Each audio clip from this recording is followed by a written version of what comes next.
Осылардың арасынан лайықтысы табылмағаны ма? Табылады. Олай болса симпозиндеріңізге мен барайын. Кір жуа аламын, тамақ пісіре аламын, ең бастысы биді жақсы билеймін. Қане қыздар, олай болса, өнерімізді көрсетейік.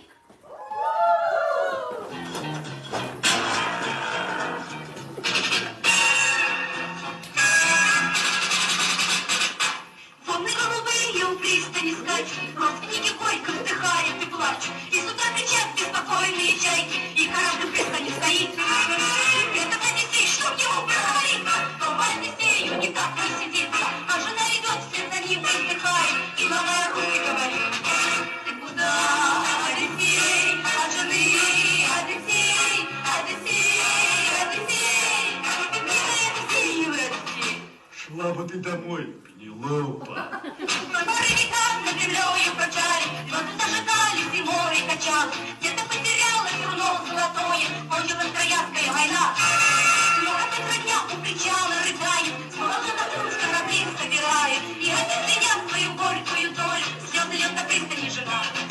Куда, Одиссей, от жены, Одиссей, Одиссей, Одиссей, милый Одиссей. Ну шла бы ты домой, Пенелопа.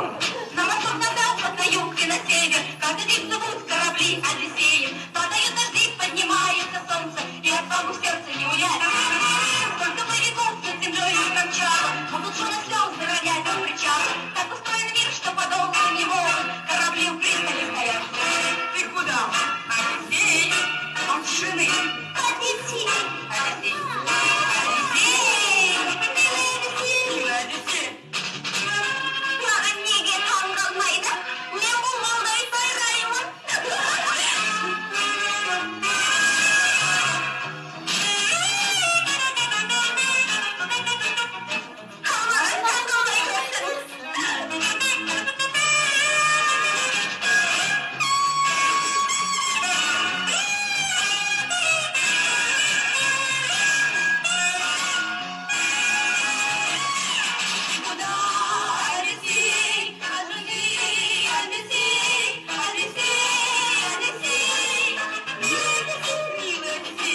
Шла бы ты домой, Пенелопа.